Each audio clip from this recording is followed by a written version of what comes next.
Hello friends, welcome back to Suragu Kannada logs.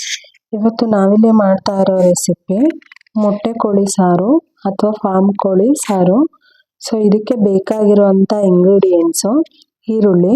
ಇಲ್ಲಿ ನಾನು 2 ಸಣ್ಣ ಈರುಳ್ಳಿ ತೊಗೊಂಡಿದ್ದೀನಿ.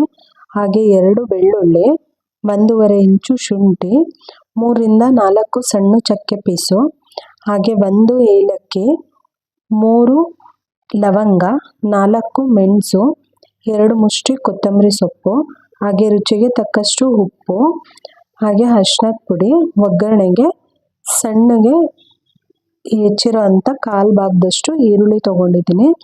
ಇಲ್ಲಿ ನಾವು ಮಾಡ್ತಾ ಇರೋವಂಥದ್ದು 1 kg ಚಿಕನ್ನು.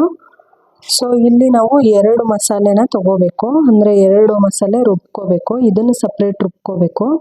ಹಾಗೆ ಇದಾದಮೇಲೆ ನೆಕ್ಸ್ಟು ಟೊಮೊಟೊ 1, ಕಾಯಿ ತುರಿ 1/4 ಭಾಗದಷ್ಟು, ಹಾಗೆ 3 ಸ್ಪೂನು ಧನಿಯಾ ಪೌಡರು, 2.5 ಸ್ಪೂನು ಖಾರದ ಪುಡಿ, 1 ಸ್ಪೂನು ಕಡಲೆ, 1/4 ಸ್ಪೂನಷ್ಟು ಗಸಗಸೆ. ಇದನ್ನು ಸಪ್ರೇಟಾಗಿ ರುಬ್ಕೋಬೇಕು. ಸೊ ಇಲ್ಲಿ ನಾನು 1 ಟೊಮೊಟೊ ತೊಗೊಂಡಿದ್ದೀನಿ, ಸಾಕಾಗುತ್ತೆ. ಹಾಗೆ ಇದನ್ನು ಸಪ್ರೇಟಾಗಿ ರುಬ್ಕೋಬೇಕು. ಈರುಳ್ಳಿ, ಶುಂಠಿ, ಬೆಳ್ಳುಳ್ಳಿ, ಕೊತ್ತಂಬರಿ, ಹಾಗೆ ಚಕ್ಕೆ ಲವಂಗನ ಸಪ್ರೇಟಾಗಿ ರುಬ್ಕೋಬೇಕು. ಅದಾದಮೇಲೆ ಟೊಮೊಟೊ, ಕಾಯಿ ತುರಿ, ಧನಿಯಾ ಪುಡಿ, ಖಾರದ ಪುಡಿ, ಗಸಗಸೆ, ಕಡಲೆನ ರುಬ್ಕೋಬೇಕು. ಸೊ ಈ ರೆಸಿಪಿ ನಿಮಗೆ ಇಷ್ಟ ಆದರೆ ಪ್ಲೀಸ್ ಲೈಕ್ ಮಾಡಿ, ಹಾಗೆ ಸಬ್ಸ್ಕ್ರೈಬ್ ಮಾಡಿ, ನಿಮ್ಮ ಫ್ಯಾಮಿಲಿ ಫ್ರೆಂಡ್ಸ್ ಜೊತೆ ಶೇರ್ ಮಾಡಿ, ಹೇಗಿದೆ ಅಂತ ಕಮೆಂಟ್ ಮಾಡಿ. ಸೊ ಈಗ ನಾನಿಲ್ಲಿ ಸಪ್ರೇಟಾಗಿ ಮಸಾಲೆಗಳನ್ನ ರುಬ್ಕೋತಾ ಇದ್ದೀನಿ.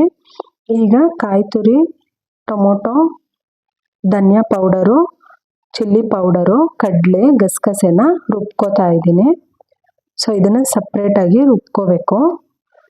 ಸೊ ಇದನ್ನು ಆದಮೇಲೆ ನೆಕ್ಸ್ಟು ಹೇಗೆ ಮಾಡ್ಕೊಳ್ಳೋಣ ಅಂತ ತಿಳಿಸ್ಕೊಡ್ತೀನಿ.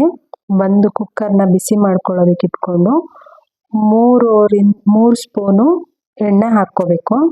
ಸೊ ಎಣ್ಣೆ ಬಿಸಿ ಆದಮೇಲೆ ಸ್ಲೈಸಸ್ ಮಾಡಿಟ್ಕೊಂಡಿದ್ವಲ್ಲ ಈರುಳ್ಳಿನ, ಅದನ್ನು ಆ್ಯಡ್ ಮಾಡ್ಕೋಬೇಕು.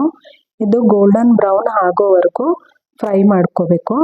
ಸೊ ಇದು ಗೋಲ್ಡನ್ ಬ್ರೌನ್ ಆದಮೇಲೆ ನಾವು ಇದಕ್ಕೆ ತೊಳೆದಿಟ್ಕೊಂಡಿರೋ ಅಂಥ ಚಿಕನ್ನ ಆ್ಯಡ್ ಮಾಡ್ಕೋಬೇಕು. ಸೊ ಇಲ್ಲಿ ನಾವು ಚಿಕನ್ನ ಆ್ಯಡ್ ಮಾಡ್ಕೋತಾ ಇದ್ದೀವಿ. ಹಾಗೆ ಈ ಚಿಕನ್ನಲ್ಲಿರೋ ಅಂಥ ನೀರಿನ ಅಂಶ ಎಲ್ಲ ಡ್ರೈ ಆಗಬೇಕು. ಸೊ ಈ ಹಂತದಲ್ಲಿ ನಾನು ರುಚಿಗೆ ತಕ್ಕಷ್ಟು ಉಪ್ಪನ್ನ ಆ್ಯಡ್ ಮಾಡ್ತಾ ಇದ್ದೀನಿ. ಹಾಗೆ ಅರಿಶಿನನೂ ಆ್ಯಡ್ ಮಾಡ್ತಾ ಇದ್ದೀನಿ. ಇದರಲ್ಲಿರೋ ಅಂಥ ನೀರಿನ ಅಂಶ ಎಲ್ಲ ಫುಲ್ಲು ಡ್ರೈ ಆಗಬೇಕು. ಅಲ್ಲಿವರೆಗೂ ನಾವು ಇದನ್ನು ಫ್ರೈ ಮಾಡ್ಕೋಬೇಕು.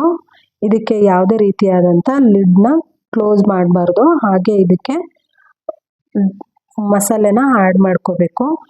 ಗ್ರೀನ್ ಮಸಾಲೆ ನಾವು ರುಬ್ಬಿಟ್ಕೊಂಡಿದ್ವಲ್ಲ, ಈರುಳ್ಳಿ, ಶುಂಠಿ, ಕೊತ್ತಂಬರಿ, ಬೆಳ್ಳುಳ್ಳಿನೆಲ್ಲ ಆ್ಯಡ್ ಮಾಡ್ಕೊಂಡು ರುಬ್ಬಿಟ್ಕೊಂಡಿದ್ವಲ್ಲ, ಸೊ ಅದನ್ನು ಇದರೊಳಗಡೆ ಆ್ಯಡ್ ಮಾಡ್ಕೊಂಡಿದ್ದೇನೆ. ಇದನ್ನು ಅಷ್ಟೇ ಹಸಿ ಸ್ಮೆಲ್ಲೆಲ್ಲ ಹೋಗಬೇಕು.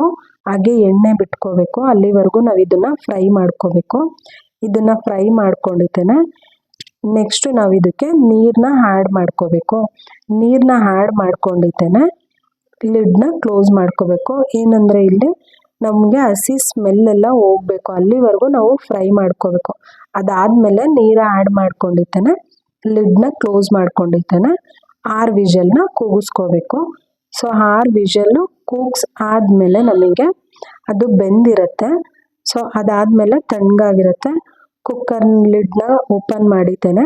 ನಾವೇನು ರುಬ್ಬಿಟ್ಕೊಂಡಿದ್ವಲ್ಲ ಮಸಾಲೆ, ಟೊಮೊಟೊ, ಕಾಯಿ ತುರಿ, ಧನಿಯಾ ಪೌಡರು, ಕಡಲೆ, ಗಸಗಸೆ, ಚಿಲ್ಲಿ ಪೌಡರ್ನೆಲ್ಲ ರುಬ್ಬಿಟ್ಕೊಂಡಿದ್ವಲ್ಲ, ಆ ಮಸಾಲೆನ ಈಗ ನಾವು ಆ್ಯಡ್ ಮಾಡ್ಕೋಬೇಕು. ಈಗ ಆ್ಯಡ್ ಮಾಡ್ಕೊಂಡಿದ್ದೇನೆ. ಮಿಕ್ಸ್ ಮಾಡ್ಕೊಂಡು ಮತ್ತೆ ನಾವು ನೀರಿನ ಕನ್ಸಿಸ್ಟೆನ್ಸಿ ನೋಡ್ಕೋಬೇಕು. ಇಲ್ಲಿ ಚೆಕ್ ಮಾಡ್ಕೋಬೇಕು, ಗಟ್ಟಿ ಬೇಕಾ ನಮಗೆ ಅಥವಾ ತೆಳ್ಳಗೆ ಬೇಕಾ ಸಾಂಬಾರು ಅಂತ ನೋಡ್ಕೋಬೇಕು. ತುಂಬ ತೆಳ್ಳಗಾದ್ರೂ ಟೇಸ್ಟ್ ಇರಲ್ಲ ಈ ಸಾಂಬಾರು. ಸೊ ಮೀಡಿಯಮ್ ಆಗಿ ನೋಡ್ಕೊಂಡಿದ್ದೇನೆ. ನೀರನ್ನ ಆ್ಯಡ್ ಮಾಡ್ಕೋಬೇಕು. ಹಾಗೆ ಈ ಹಂತದಲ್ಲೇ ನೋಡ್ಕೋಬೇಕು, ಸಾಲ್ಟ್ ಏನಾದ್ರೂ ಬೇಕಾ ಅಥವಾ ಖಾರದ ಪುಡಿ ಏನಾದರೂ ಬೇಕಾ ಅಂತ ನೋಡ್ಕೊಂಡಿದ್ದೇನೆ. ಮತ್ತೆ ನಾವು ಆ್ಯಡ್ ಮಾಡ್ಕೋಬೇಕು. ಅದಾದಮೇಲೆ ನೆಕ್ಸ್ಟು ನಾವು ಏನು ಸಪ್ರೇಟಾಗಿ ಮೊಟ್ಟೆ ಎಲ್ಲ ಇತ್ತಲ್ಲ, ಅದನ್ನು ಆ್ಯಡ್ ಮಾಡ್ಕೊಂಡಿದ್ದೇನೆ. ಕುಕ್ಕರ್ ಲಿಡ್ನ ಕ್ಲೋಸ್ ಮಾಡಿದ್ದೇನೆ. ಮತ್ತೆ 2 ವಿಷಲ್ನ ಕೂಗಿಸ್ಕೋಬೇಕು. 2 ವಿಷಲ್ ಕೂಗ್ಸಾದ್ಮೇಲೆ ನಮಗೆ ಮೊಟ್ಟೆ ಕೋಳಿ ಸಾರು ರೆಡಿ ಆಗಿರುತ್ತೆ. ಕುಕ್ಕರ್ ತಣ್ಣಗಾಗಿದೆ. ಸೊ ಬನ್ನಿ ಓಪನ್ ಮಾಡಿ ನೋಡೋಣ. ನೋಡಿ ಎಣ್ಣೆ ಎಲ್ಲ ಮೇಲೆ ತೇಲ್ತಾ ಇದೆ. ಹಾಗೆ ಕನ್ಸಿಸ್ಟೆನ್ಸಿನೂ ಕರೆಕ್ಟಾಗಿದೆ. ಚಿಕನ್ ಪೀಸನ್ನು ಚೆನ್ನಾಗಿ ಬೆಂದಿದೆ. ಸೊ ತುಂಬ ಚೆನ್ನಾಗಿ ಬಂದಿತ್ತು ರೆಸಿಪಿ. ನೀವು ಒಂದ್ಸಲ ಟ್ರೈ ಮಾಡಿ. ಬಿಸಿ ಮುದ್ದೆ ಜೊತೆಗೆ ತುಂಬಾ ಚೆನ್ನಾಗಿರುತ್ತೆ ಮೊಟ್ಟೆ ಕೋಳಿ ಸಾರು. ನೋಡಿ ಈ ರೆಸಿಪಿ ನಿಮಗೆ ಇಷ್ಟ ಆದರೆ ಪ್ಲೀಸ್ ಲೈಕ್ ಮಾಡಿ. Thank you.